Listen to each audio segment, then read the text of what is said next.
Good morning students. BSc part first का ये आज हमारा पहला वीडियो है। इस पहले वीडियो में हम आज केवल बेसिक्स की बात करेंगे और सिलेबस क्या है हमारा, कितने पेपर होते हैं और एग्ज़ाम का पैटर्न क्या है, इस विषय पर हम बात करते हैं। और कल से हम अपना जो पेपर है वो स्टार्ट करेंगे। तो बात करते हैं हम बीएससी पार्ट फर्स्ट के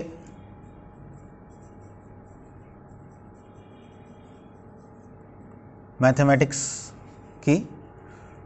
तो बीएससी पार्ट फर्स्ट मैथमेटिक्स में हमारे 3 पेपर हैं।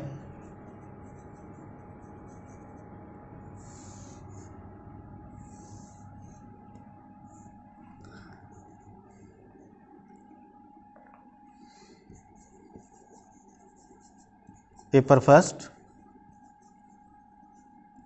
Second, paper third. इन 3 पेपरों में जो पहला पेपर है हमारा वो है समूह सिद्धांत।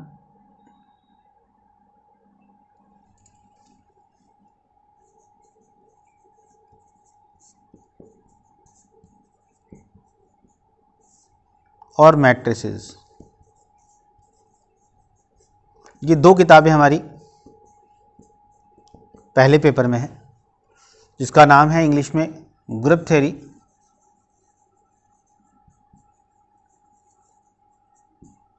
और सेकंड है मैट्रिसेस।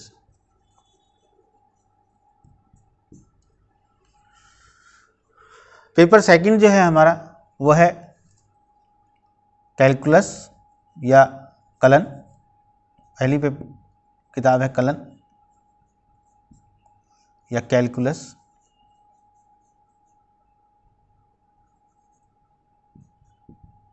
और डिफरेंशियल इक्वेशन।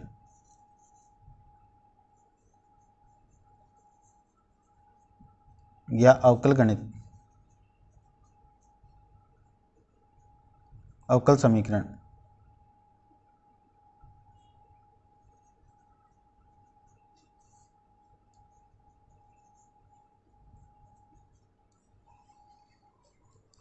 तीसरा पेपर जो है हमारा वो है मैकेनिक्स।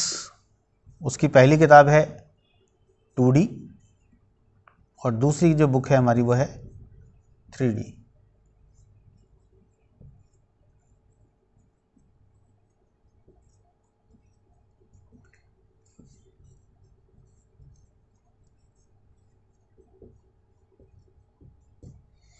तो इस प्रकार से हमारे 3 पेपर हैं।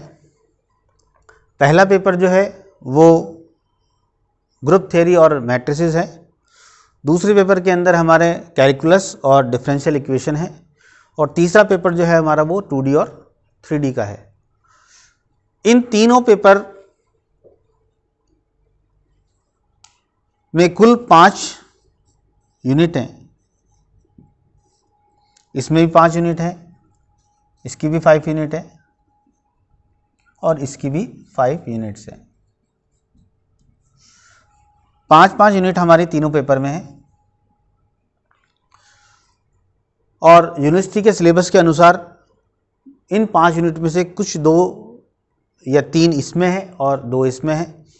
इसी प्रकार से इसमें भी 3 इसमें है, 3 यूनिट कलन में है और 2 यूनिट जो है हमारी वो अवकल समीकरण में है। इसी प्रकार से थर्ड पेपर में 2 यूनिट जो है हमारी वो 2 डायमेंशन ज्योमेट्री में है और 3 यूनिट हमारी 3 डायमेंशन ज्योमेट्री में है।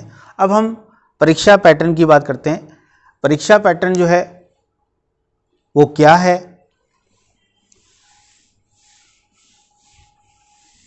प्रत्येक जो हमारी पेपर है, प्रत्येक जो हमारा प्रश्न पत्र है, उस प्रत्येक प्रश्न पत्र में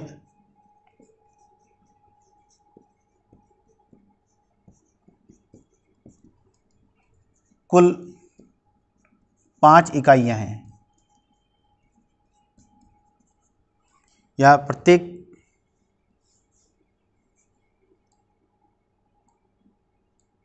किताब प्रत्येक पेपर में कुल 5 इकाइयां हैं।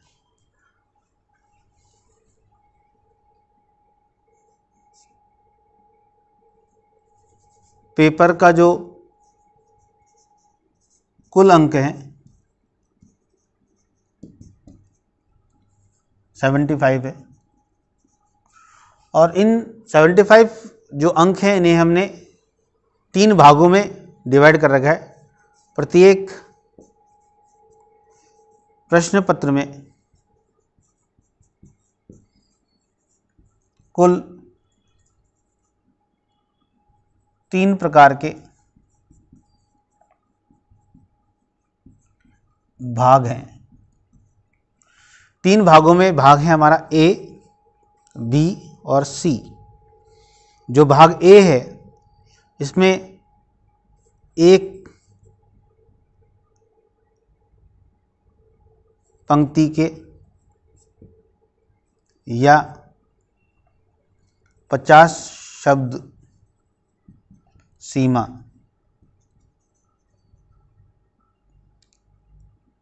के प्रश्न होते हैं।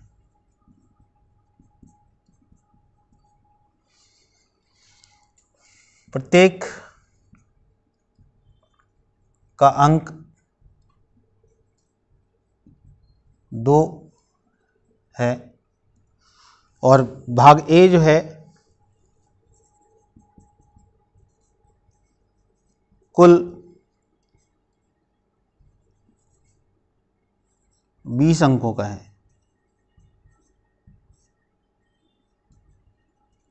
तथा प्रत्येक प्रश्न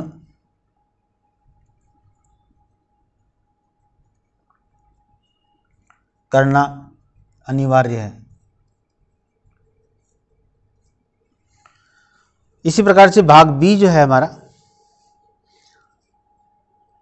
इस भाग में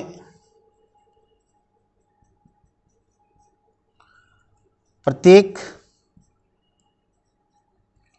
इकाई के 2 प्रश्न होते हैं, और दोनों में से किसी एक प्रश्न को हल करना होता है।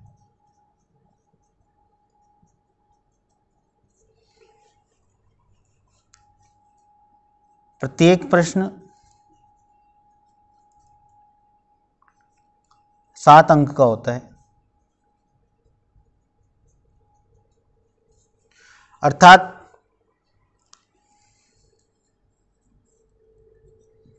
भाग बी जो है या भाग ब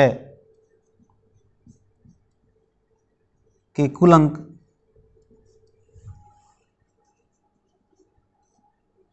35 होते हैं।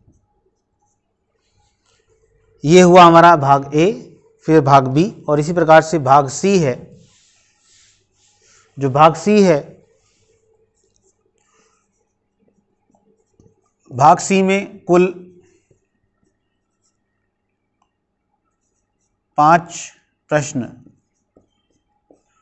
प्रत्येक इकाई का 1 प्रश्न होते हैं।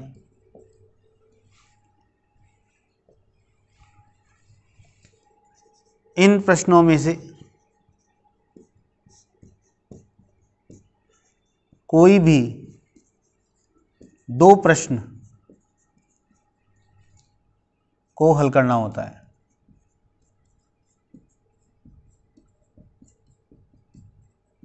अर्थात जो पार्ट सी है उसमें हमें केवल 2 प्रश्न करने हैं 5 में से। प्रत्येक प्रश्न का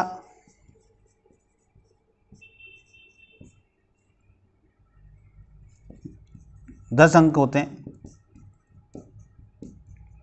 अर्थात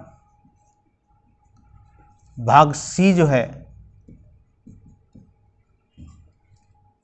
कुल 20 अंकों का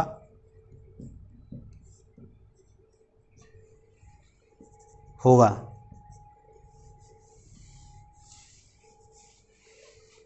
इस प्रकार हमारी जो प्रश्न पत्र है उसके 3 भाग हैं, तीनों भागों की मैंने व्याख्या कर दी है।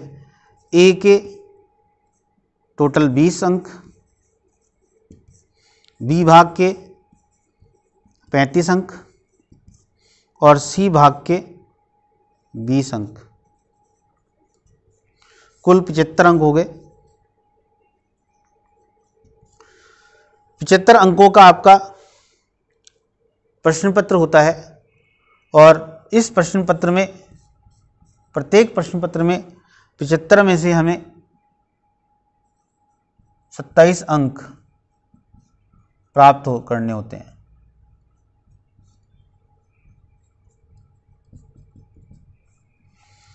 पचहत्तर में से 27 अंक लाने पर आप उत्तीर्ण माने जाते हैं। तो तीनों पेपर का यही पैटर्न है और तीनों पेपर को मिलाकर यदि हम बात करते हैं तो तीनों पेपर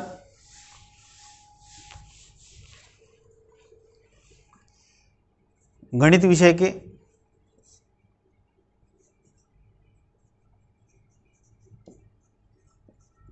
तीनों प्रश्न पत्र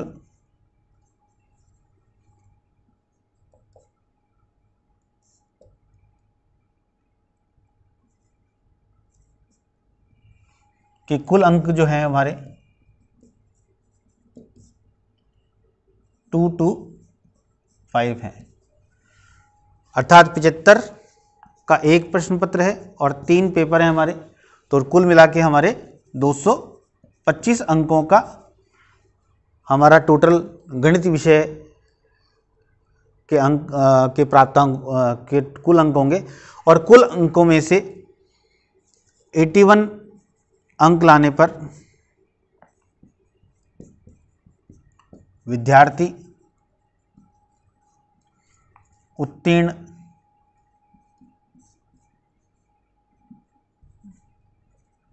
होगा।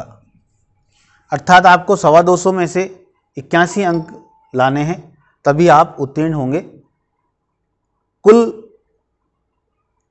225 में से 81 लाने पर उत्तीर्ण हो जाते हैं। ऐसा नहीं है कि प्रत्येक प्रश्न में 27 नंबर लाने हैं। किसी पेपर में आपके 22 अंक आए, किसी में 28 और एक में 50, तो भी आप उत्तीर्ण हो जाते हैं, क्योंकि इनका योग जो है वो 81 आ गया, 81 से अधिक है। 81 अंक कम से कम लाने पर आप उत्तीर्ण हो जाते हैं। सिलेबस जो है यूनिवर्सिटी का वो मैंने व्हाट्सएप ग्रुप पे आपको शेयर किया था, वो यूनिवर्सिटी का सिलेबस है, उसको आप फॉलो करें। कल हम जो हमारा पेपर सेकंड है उसको स्टार्ट करेंगे, कलन की किताब है उसकी चर्चा करेंगे। Thank you very much.